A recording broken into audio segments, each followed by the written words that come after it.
So guys, magandang umaga nga pala. Happy Sunday. Bagong lahat, tayo magugulay ng ampalaya. So, ampalaya, halo lang natin guys. Kamatis, saka itlog. Ayan. So, magagayat na tayo ng ampalaya, no? Mga kabayan. Hugasan muna natin yung kamatis, saka itlog. So, mabilis lang nga pala magluto. Ayan po, mga kabayan, hugasan tayo na kawali. Kawali. Mahalo. Tayo tayo sa TV. Kaya pagkatapos natin nagluto, meron din ako yung tilapia. At pagpainit na tayo ng kawali, magbukas na tayo ng kalan. So, ako isang guro. Ako isang pulis, ako isang abogado. Sinusukat agad natin yung ay layo sibuyas, bawang, sa maaari at nating gawin. kalahati sibuyas na rin. Pero paano nga kung wala na tayong ginagawa? Paano kung matanda na tayo? So, hatiin natin sibuyas. Paano kung napakabala naman natin? At wala pa tayo nagagawa? At yung sibuyas, dito natin ilagay sa rep yung sibuyas. Sa Panginoon. Anong sabi? Tumalon ka dahil kung anak ka ng Diyos, sisikat ka, sasaluhin ka ng mga anghel, o sinusukat na so, ulat tayo sibuyas. ang ating pagkatao sa pamamagitan ng ating So, hindi tayo magsasalita, kakasalita si Father. sa pamamagitan ng ating pangalan. Kapag sikat ka, meron kang pagkatao. Pag hindi ka sikat, wala ka. Tawa. Yung pangatlo, ganun din. Sinusukat ang ating pagkatao sa kung anong meron ka. Kaya pinipilit ng mundong bulungan ka. Kapag ikaw ay naglalakad sa mall, wala ka Bawang, niyan. pitpit natin yung bawang. Wala ka niyan. Parang sinasabi, meron lamang tayong dignidad kapag meron tayong pinaka-latest Ayan. na Nagkinig din si Father. pinaka-latest na modelo Ayan. ng Kaya cellphone. huwag tayo maging ano sa ano, Ito yung mundo mga kapatid. Ang mga sinasabi kapatid, dito sa ating mga kaya ni Ebanghelyo. Father. Kung Sinasabi niya kayo'y yung mundo, kayo'y kaya lagi tayo magkulong sa mundo, hindi tayo nagkakaisa. Paano nalabanan ng Panginoon ang lahat ng mga tuksong ito? Balikan natin yung kwento. Ano po ba yung kwento bago yung pagtutukso sa Panginoon? Nung tinukso ng Bawang. demonyo ang Panginoon, ito'y pagkatapos siyang binyagan. At nung bininyagan ng Panginoon, may tinig na nanggaling sa langit, ikaw ang pinakamamahal kong anak. Kaya hindi nakabatay sa kamunduhan yung pagiging anak. Kaya dito sa ating Ebanghelyo, mga kapatid, ibinabalik din sa atin yung ating tunay na pagkatao kapag tayo ay bininyagan. Ang sinasabi sa atin, hindi ikaw taga-mundo. Ang tunay mong pinanggalingan ay ang Diyos. Kaya pinapangalanan tayong pangalang Kristiyano kapag tayo ay bininyagan. Kaya napakaganda yung ating pagpunta dito sa dambana. Ang ipinapaalala sa atin ay isang ina. Isang ina na mag-aakay sa atin patungo sa tunay nating pinanggalingan. Naalala niyo siguro yung dialogue, yung pag-uusap ng Panginoon at si Nicodemo. Sabi ng Panginoon kay Nicodemo, kung hindi ka ipanganak mula sa taas, ano ibig sabihin ito mga kapatid? Kung tayo ay hindi pinapanganak mula sa tatay natin na nasa langit, bagamat nandito tayo sa mundo, ang tunay na pinanggalingan natin ay ang Diyos Ama. Kaya kailangan natin balikan yung ating binyag. Dahil nung tayo bininyagan, tinanggap tayo ng Diyos bilang anak niya kahit wala pa tayong ginagawa. Ito tayo ng bawang. Bininyagan tayo 1 month old, 2 months old, 3 months At huwag natin kalimutan yung sibuyas. wala tayong kamuang-muang. Ibig sabihin mga kapatid, tinanggap tayo. Alam, may buwang-buwang tayo. Tinanggap tayo. Luto, Kaya wala sibuyas. tayong pwedeng Tayo gawin. ng Yun ang tunay na pagmamahal. Sabi nga ng bawang pa lang niluluto, ang babango na.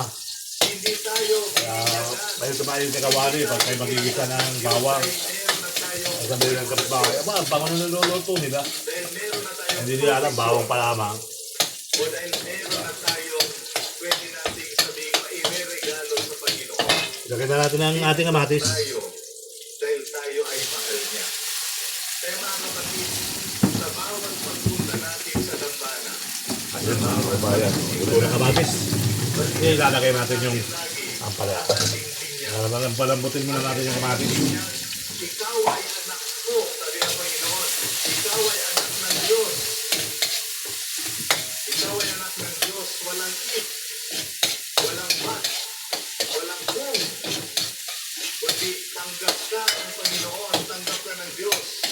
Dahil ikaw ay nanggaling sa So, habang Diyos. tayo nagluluto, Kaya bagamat nandito Hilig tayo ng sa misa. mundo, tandaan natin mga kapatid, kailangan matapos ang mundo. Yun ang ibig sabihin ng end of the world. Kailangan matapos ang mundo para mag-ari ang Diyos. Dahil ang kaharian ng mundo ay matatapos lamang kapag nag-ahari na ang Diyos sa buhay natin. Kaya kung kaiwakin na natin ang batayan ng mundo sa ating buhay, pwede nating masabing tunay na nga hugas ulit ang palaya para mawala-wala ang pait. ang tunay na nga Kasi hindi kami naglalagay ng asin sa ampalaya. Hindi kami nilalaman sa asin. Kasi gamot ito, pampababa ng dugo yung ampalaya. ang mundo Hugasan lang ng sa mabuti. ating buhay. Sa tulong ng mahal na ina, inaakay tayo. Kaya Meron tayong nanay. lagi tayo may nanay, lagi tayo nagpapasalamat sa nanay at sa tatay. Hindi kayo magiging tao ko walang magulang ha. Kailangan natin ng nanay, tatay. Ay ang amang nasa langit. So, diba? Amen. Lagay na natin yung ampalaya. We joyously praise the Lord who raised his son from death. Nakata natin So ang apoy. assured us of eternal life. Let us ask the Lord's help in times of trial. Lord, hear our Lalagay natin itlog, ano natin itlog. our prayer. Papatihin natin itlog. Our pastors, especially Itlog to ng manok. and our Lalo sa pugad ng may bahay. continue to Binili ko lang nourish tapos. us with sound teachings. Tapos, To the Lord. tinidor. Lord, hear Pero our tinidor, prayer. ano na lang, malito kutsara na lang, Who are papati. persecuted because of their belief in Jesus Christ. Kung magpapati kayo ng itlog, haluin yung maigi para masarap ang lasa. Let us pray to the Lord. Kaya natin ng kaunting asin nga pala. Hear our prayer. Para malasa yung itlog, may lasa yung Joy in our faith. niluluto natin. Lagyan din natin ng kaunting asin. Faced with trials and Mamaya natin nalagyan ng bitchin. let us pray to the Lord. Lord, hear our prayer. Let those who suffer in this life, especially the sick, Lagyan natin ng kaunting bitchin para malasa naman. when the eternal life that Jesus offers. Let us pray Masarap pa yan kasi ako nagluto. Lord, Ayan o. hear our prayer. Diba? for our both Kaunting kulo na lang yan, lalagyan natin itlog. parents, relatives, benefactors, and for all those whom we promise to pray. We pray. Let us pray to the Lord. Lord, hear our prayer. Lagyan na natin itlog para mapatay na natin. For our brothers and ministry at Rumah Santo Dominicus and Rumah Santo Tomas Aquino in Indonesia, St. Dominic in Sri Lanka, San Miguel Huwagin natin para Bataan, lalo yung sarap at lasa. and Kalaya. Let us pray to the Lord. Lord, hear our prayer.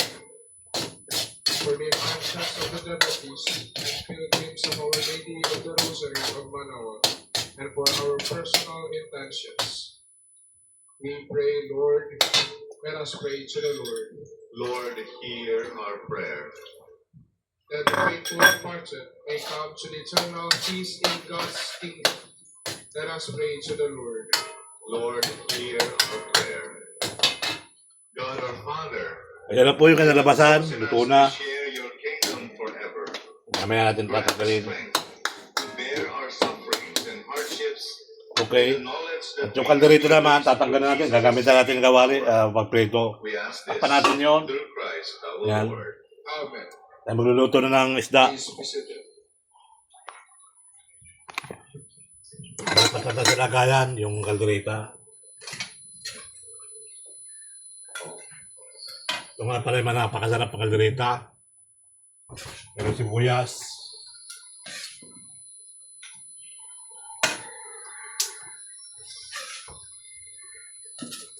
Blessed are you, Lord, God of all creation. For through your goodness we have received the bread we offer you. Fruit of the earth, Kung meron natin and work luto, of human kaldereta. hands, it will become for us the bread of life. Blessed be God forever.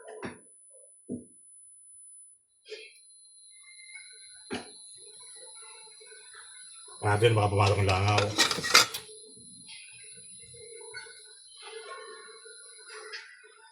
Tugasan natin yung kawali at pagkagamitan ng tilapia. Kung gusto naman, ahuli natin dito na Lord, sa kabila. God of all creation. For through your goodness we have received the wine we offer you. Fruit of the vine and work of human Tingnan nyo hands. guys, kung gano'ng kasarap yung ating luto o palaya. Blessed be God forever.